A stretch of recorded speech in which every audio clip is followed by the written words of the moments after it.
I'm Effie Parks. Welcome to Once Upon a Gene, the podcast. This is a place I created for us to connect and share the stories of our not-so-typical lives. Raising kids who are born with rare genetic syndromes and other types of disabilities can feel pretty isolating. What I know for sure is that when we can hear the triumphs and challenges from others who get it, we can find a lot more laughter, a lot more hope, and feel a lot less alone. I believe there are some magical healing powers that can happen for all of us through sharing our stories, and I'll take all the help I can get. Once Upon a Gene is proud to be part of Bloodstream Media. Living in a family affected by rare and chronic illness can be isolating, and sometimes the best medicine is connecting to the voices of people who share your experience. This is why Bloodstream Media produces podcasts, blogs, and other forms of content for patients, families, and clinicians impacted by rare and chronic diseases. Visit bloodstreammedia.com to learn more. Hello, friends, and welcome to the show. Once Upon a Gene is a special place, and I'm so grateful you're here. In a few days, it's Rare Disease Day, February 28th, 2022. Make sure and join our Discord group. The link is in the show notes, or you can message me and I will personally deliver it to you.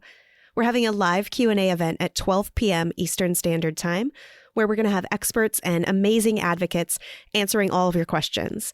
We have mental health professionals, grief experts, early intervention therapists, inclusion experts, how to make a rare disease film, lots of stuff.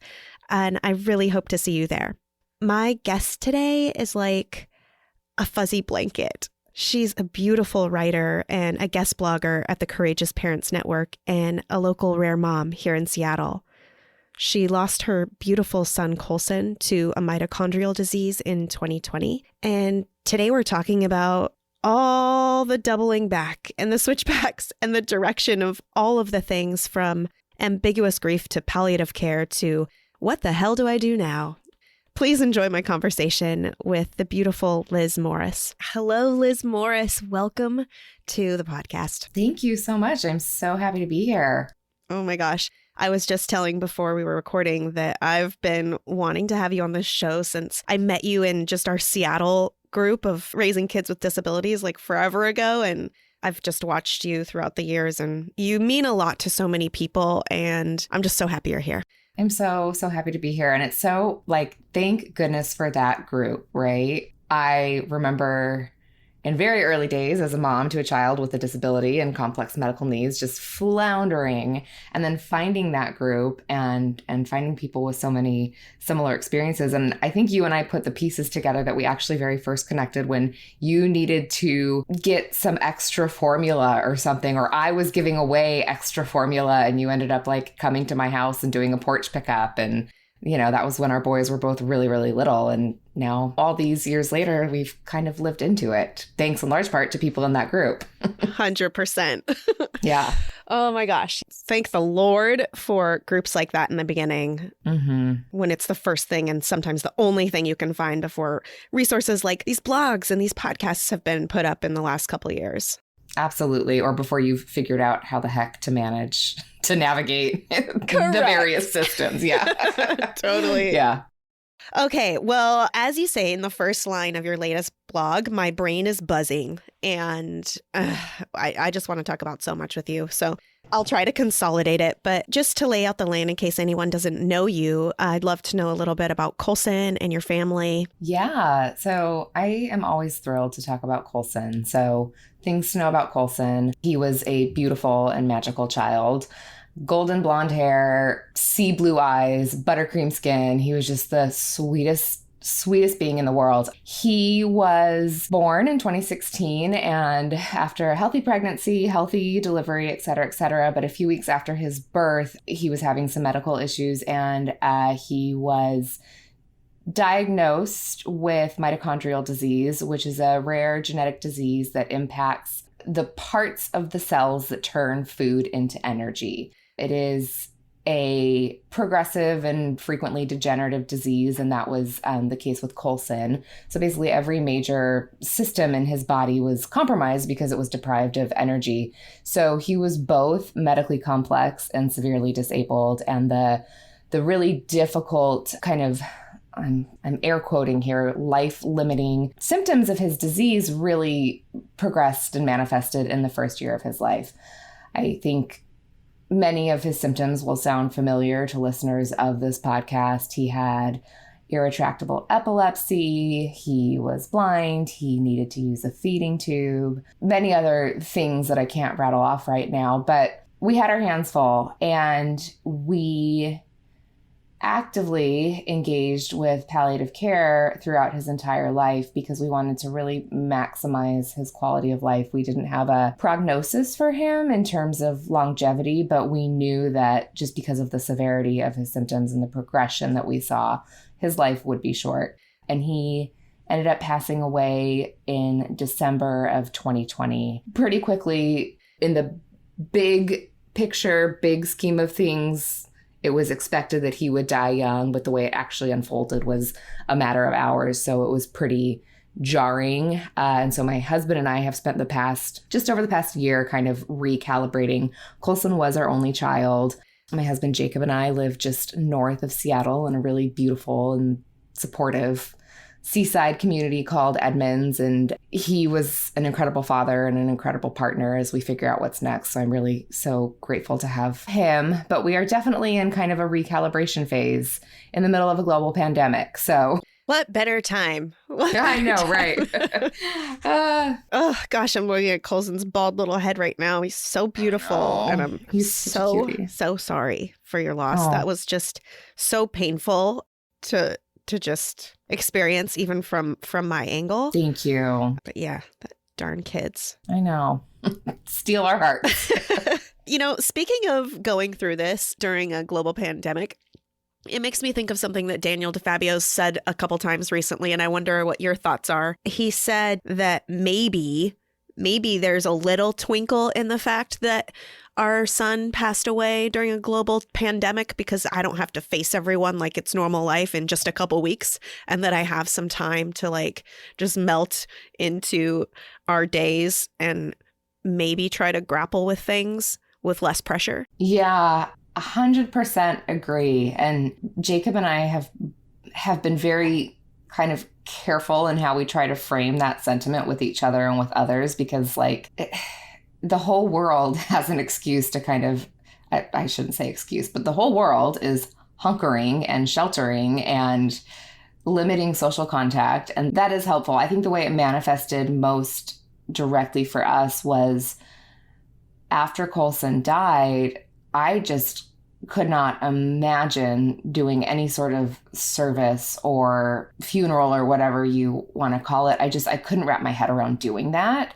And because of the pandemic, it was really easy for us to say, we're kicking that can down the road.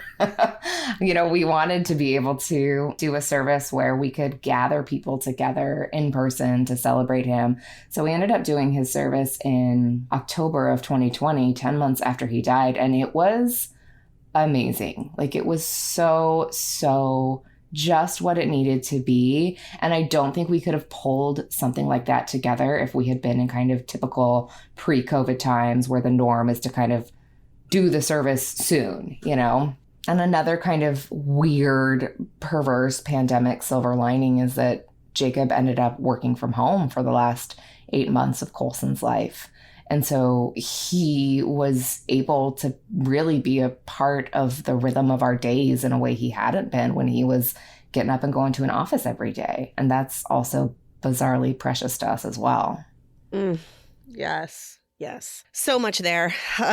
Okay, I want to talk about your latest blog that was so powerful and so intense. You spoke of obligation and you spoke of purpose. And I want to kind of dig into a little bit of both, actually, and how your obligation from being Colson's mom and his administrator and his full-time caregiver to this mom now who has time, you say, endless time. I'd love to know your thoughts on that. Yeah, I think I was telling a friend recently, the honest title of that blog post is, what the hell am I supposed to do now? We'll just title your episode, What the Hell Am I Supposed to Do Now? Yeah, I mean, like daily minute question, minute by minute, I'm asking that question. I think that the thing I loved, I loved so much about being Colson's mom, but one of the things that I really thrived in was just the kind of intense clarity of what I needed to do in a day. And that was care for him and keep him safe and advocate him. And all the other stuff kind of fell to the side. And it was oddly liberating. And like I was working very part-time while Colson was alive. I had volunteer responsibilities while Colson was alive. I had other stuff to do, but it was all secondary to caring for him. And that was truly so liberating because I didn't stress out about anything but him. And I didn't direct my most precious emotional and intellectual energy towards him and our family. And what a world, what a way to live. I loved it. And now that he's gone, I know how intensely I can focus on something and how meaningful that can be and how passionate I can feel about it. And now that he's gone, everything just feels dull in my day. And so I just trying to figure out how to direct that same level of energy and purpose and passion to anything that might be useful, and particularly useful to parents who are really in the thick of caregiving, because I think one of my biggest fears is that as I continue to surface from like the very real physical and emotional and intellectual difficulties of that time, I fear that I'm going to leave like my fellow complex caregivers just like in the muck. And I don't want to do that. I want to continue to be in the muck with them. You just interrupt me whenever I am babbling because there's another dimension to this, No, which is... I'm not interrupting you. There's another dimension to this, which is, I'm 38. I have an amazing peer group of friends, many of whom are parenting, typically developing healthy children. And I know that they would just absolutely kill for a shred of the free time that I have, right? And a shred of like the independence that I have as they're busy doing their day-to-day with their kids. And I sometimes feel like weirdly guilty about that, which is ridiculous. It's ridiculous. But I had a really great breakthrough in grief therapy yesterday when I was telling my grief counselor about this. And she was like, Liz, you didn't choose to have all of this time. You didn't choose this. You chose to be a mom and you love being a mom. And now you're a mom without a child. Like, I'm not some 19-year-old on a gap year. I'm a bereaved mom. And that reframe, oh my God, it was so helpful. So I'm feeling a little less pressure on myself right now, but not anything that's gonna, not anything that's gonna last forever. Well, I think anything that can put a pinhole in the amount of grief and all of the gunk that you've been living with is a reprieve. Thank God for counseling. Yes. Yes, I 100% agree. Congratulations on getting that breakthrough yesterday. That's really exciting. And I'm really glad you shared it. Thank you. And that's true. I mean, I can definitely understand that thought process, right? Mm-hmm. Yeah, of the obligation of being a parent to a child with a rare disease, to the obligation of being a parent to a child who has died, and what obligation that then feeds to you, to parents who still have sick kids, mm-hmm. and to other parents who have lost kids, and feeling like you have to have your foot in all of these worlds, but then also like you gotta like be in your bubble and you gotta be safe and you gotta take care of your telomeres, for lack of a better. Absolutely. Yeah. I mean, it's really complicated. Yeah, it's super complicated. And what's interesting is, well, it's all fascinating to me, but what's interesting is in the first year after Colson died, and I have yet to talk to other bereaved parents about this, but I probably should. As you know, caring for a complex kiddo is just an exercise in like constant adrenaline, right? You're just constantly moving. And so in the year after he died, we were still kind of in that mode in a lot of ways. Like, even though it was COVID, like I took on a huge project at work. We traveled to Africa. We traveled to Yellowstone. We kind of kept that same level of momentum last year just because we didn't know any other way to live. And now we've kind of slowed down a little bit. And the effect of that has been to make like almost this second year of grief so far much more difficult than the first year. Like, once the dust settles and once the momentum slows after a child's death, there's this, I articulated it yesterday to my grief counselors, like I've grappled with the fact that he died, and I've grappled with the fact that we've lost him. And now I'm in the next phase of like learning how to live with his absence. And it is a whole different ballgame.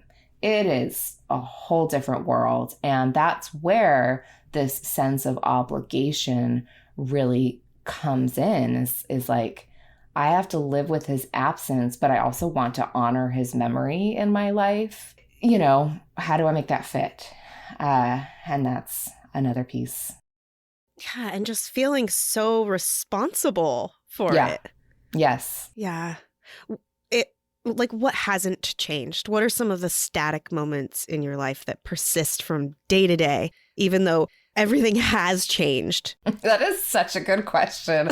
I feel like such a complain monster when I say this, but honestly, what hasn't changed is my sleep schedule. No. Colson, because he was blind and because he had central and obstructive sleep apnea. You're messed up. Yeah, I'm messed up. He had a non-24 schedule, and it was like sleep for a few hours, be awake for a few hours, sleep for a few hours, be awake, around the clock. Like, if I could put together 4 hours of sleep in a night, that was a really good night. So that the sleep thing remains a challenge. One of the things that makes me really happy is that we really designed our house to function around Colson's needs, to, you know, be able to accommodate his adaptive seating and his stander and his adaptive stroller. Like, we just designed the house around him, and the house is very much still kind of Colson centric. His bed is still visible. His playroom is still all put together. We donated one of his adaptive chairs, but bought like a really beautiful plant to put in its spot. So like Colson's corner is still thriving.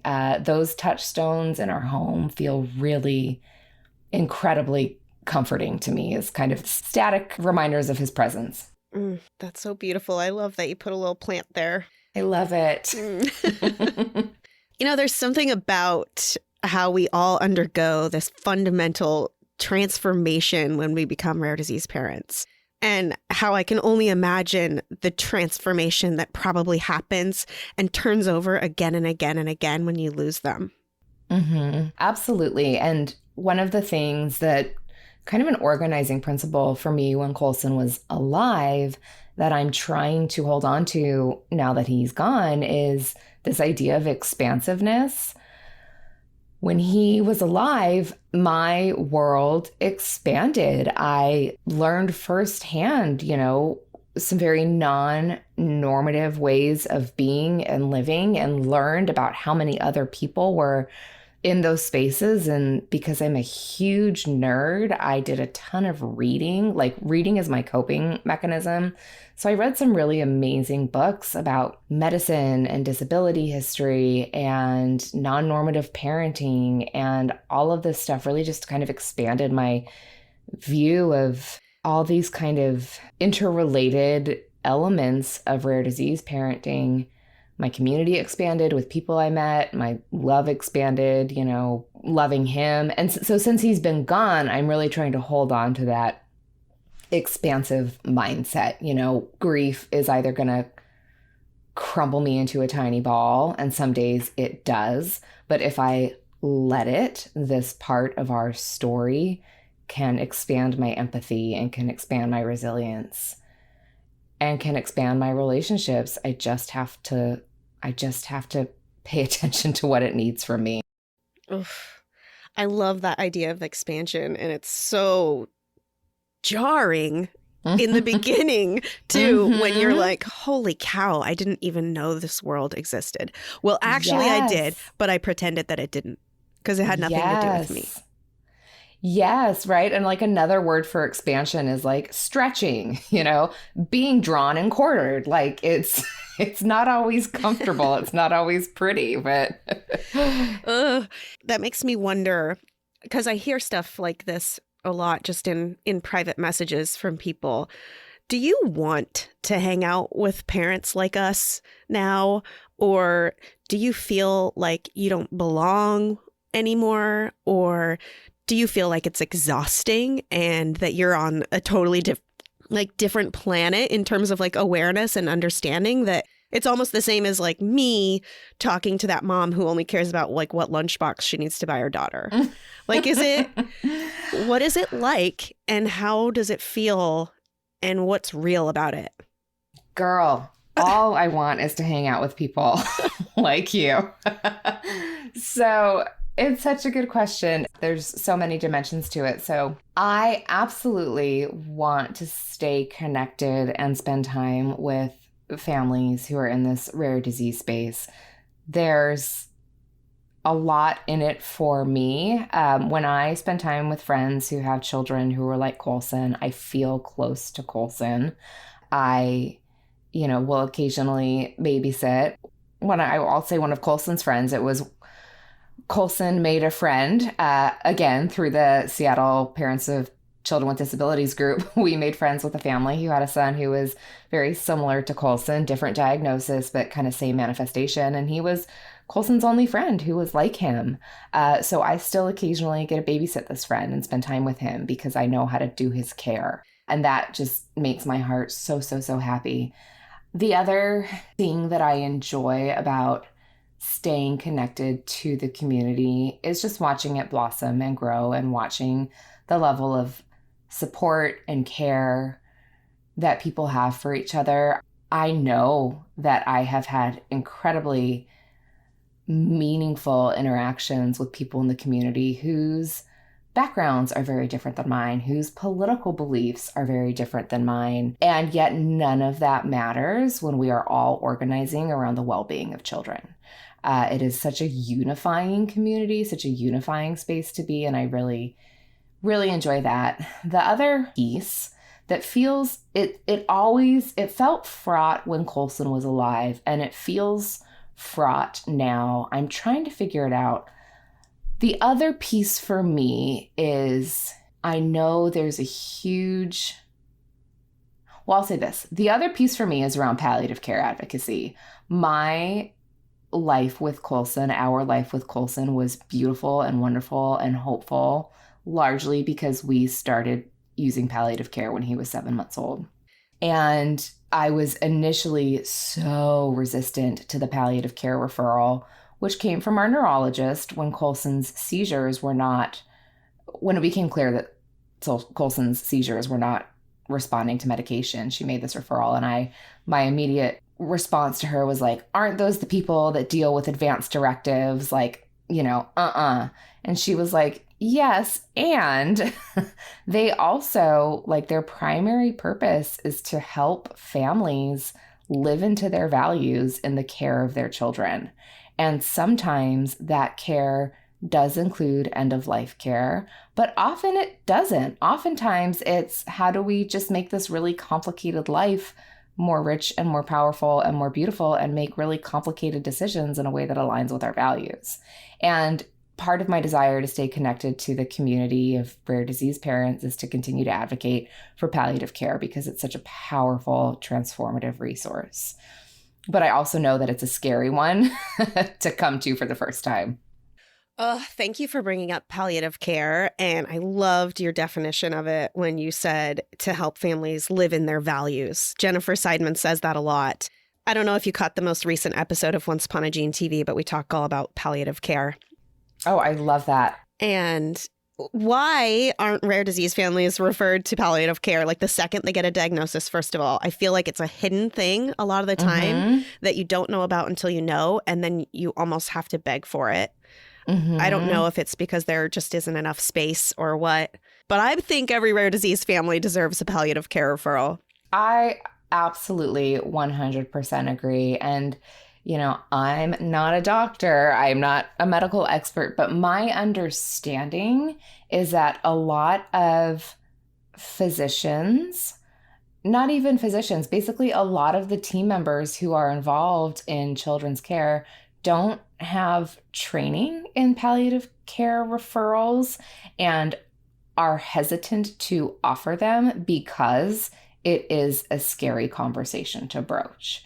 And because there is misunderstanding, I would say generally in the community, of what palliative care is and what it can do, it's a scary thing to broach. And so people don't broach it.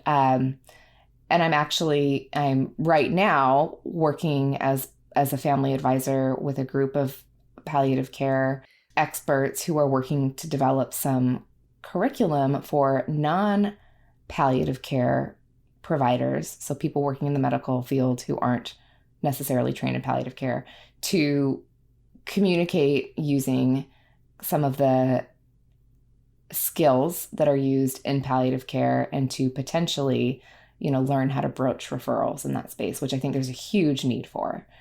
Huge need. Yeah. Do that. And I think you should just start the conversation with, this is more like Christmas than anything scary. Because when I learned what palliative care truly was, I was blown away and so excited. And I just don't know how that could really ever be scary if the information is being displayed in exactly how it is for a family who's an administrator and a caregiver for their kid. Absolutely. And honestly, like, it's such a sensitive topic to broach because it is such a powerful resource. And a common thread in palliative care is that children are living with life-limiting illnesses. And I think broadly, you know, we haven't figured out how to define that and talk about that in non-scary ways. So on one end of the spectrum is our experience is life-limiting in that this disease will shorten your child's life. And Blythe at Courageous Parents Network always says, the better the before, the better the after.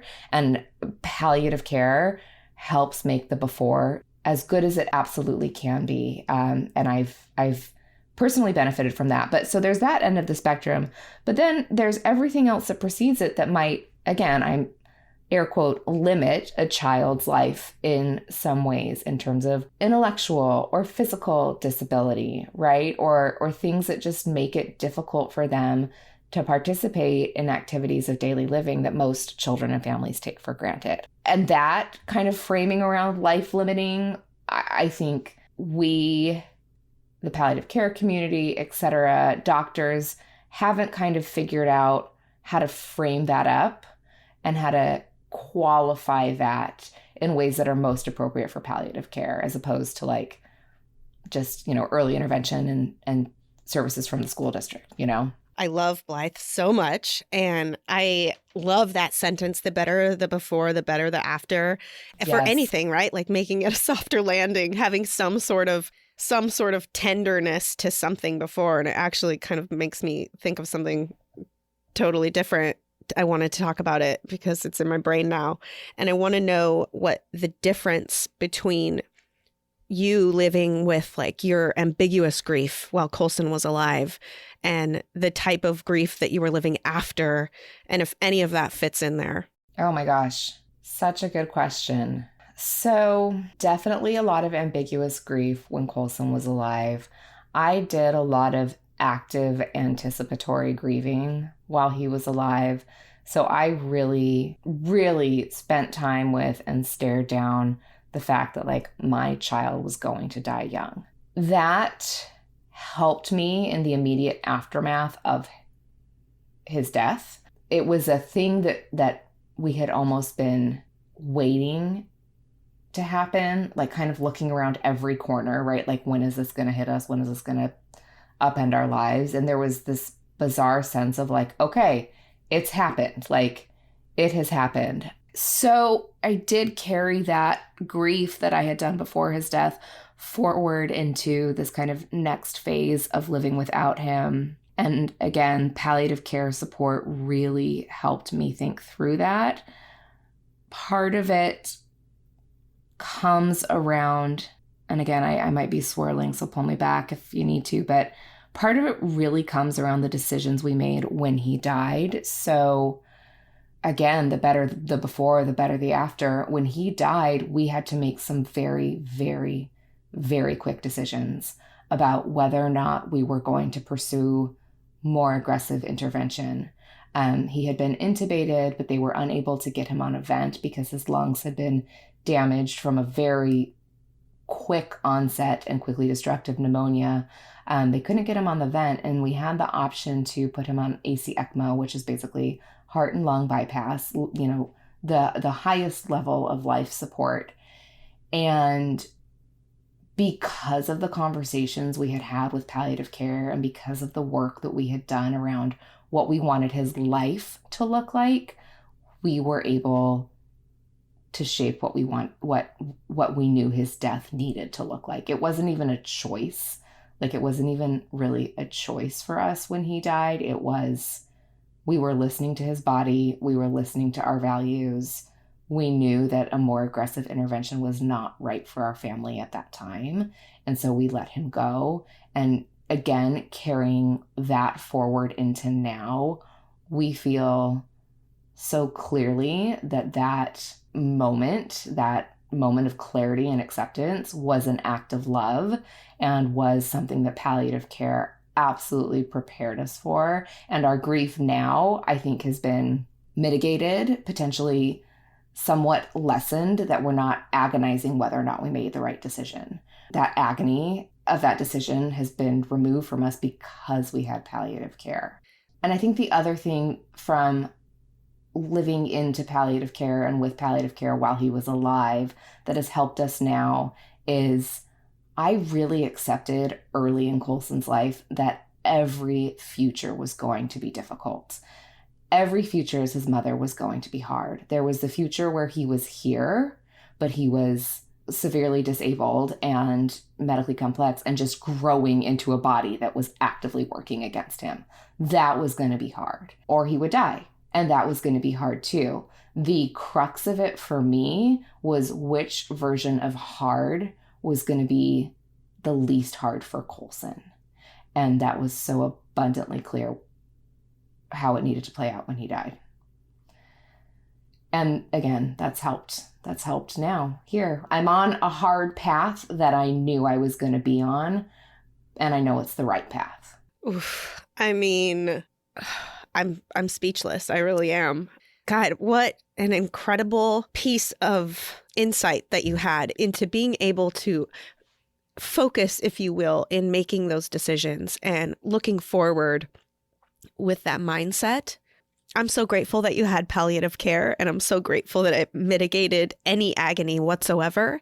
And I just think about the families who didn't have resources like this or didn't have coping skills like this and who live in the depths of despair because they just didn't know and they didn't sort through things even just a little bit for whatever reason. And man, there's just so many paths of just terrifying stuff that this can take one. Yes, absolutely. And I can hear the kind of tenderness in your voice right now, and I so appreciate your deep listening and care. I always try to validate when I'm speaking about palliative care that whatever path a family chooses is the right one for that family. And palliative care does a really good job of that too. Like, for some families, an AC ECMO might have been the right thing in that same situation, Like, for every family, whatever path they choose is the right one. The most important thing, though, that I feel like is missing for so many families is that kind of tailoring for the family, because in the absence of being able to kind of grapple with all of that complexity of like, what are our 10 paths forward potentially, and how might we want to live into either any of them? In the absence of any of that is the most fundamental thing, which is for a parent to keep their child alive, right? That is the most fundamental instinct in the world. And it is a beautiful and powerful and right instinct. Unfortunately, we don't live in a world that lets all kids stay alive, you know?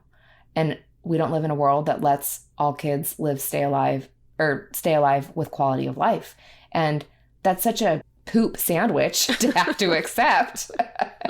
But parents who are parenting children with rare disease or with life-limiting illnesses often have to work against some of the most instinctive things. Not even, keep my child alive at all costs, but, I remember when Colson had to get a feeding tube, I was like, but my one job as a mother is to feed him. My one job is to feed him. So all of these like very natural feedback loops and instincts and mechanisms are so disrupted when your kid is sick. It is such a mind mess, and palliative care can help people sort out that mess because, again, it's not something we can or should have to do alone. Mm-hmm. Yeah.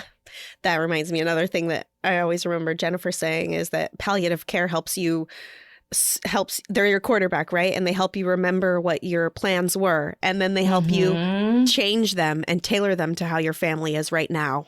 And that making decisions that are different than how you felt before aren't wrong, aren't giving up, aren't being forced, but that it's a moving, living thing.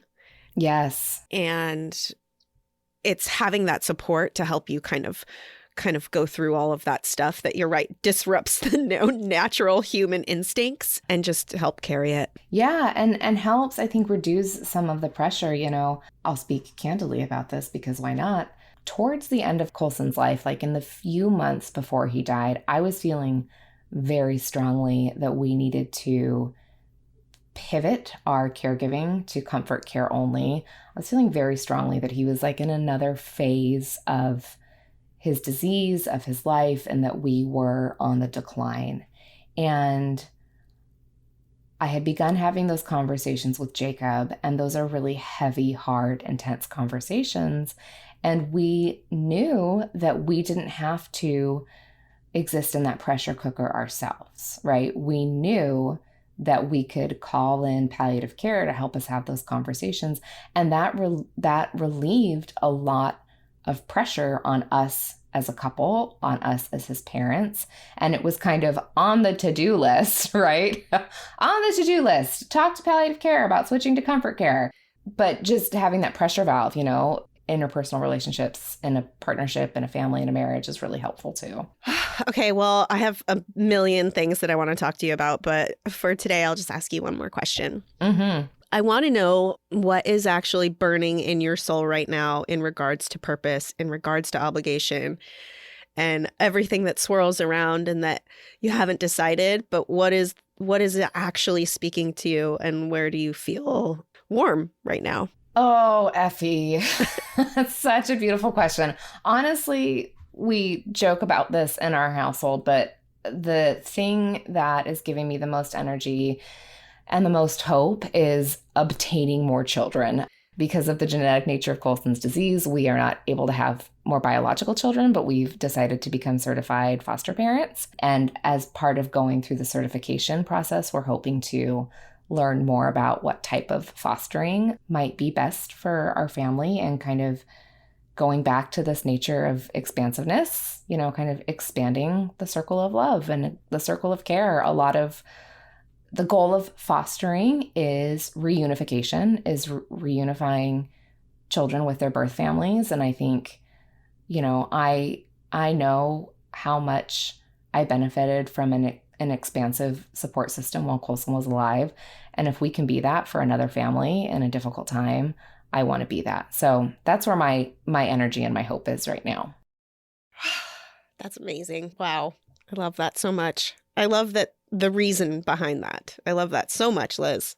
You're going to the good place. You are. We're excited. It's a long road. It's a long road, but, we can do hard things. Yes, so. yes. Yeah. Not to be in our podcast, but have you connected with Andrea Graham? She runs the swap meet, right? She runs the swap meet, yeah, but she fostered and later adopted a couple kiddos with rare diseases. Oh, wow. So she might be a good resource. That's great to know. That's great. I have not connected with her super personally, but I mean, she's one of those rock stars, right? Yeah, she's doing it. Yes.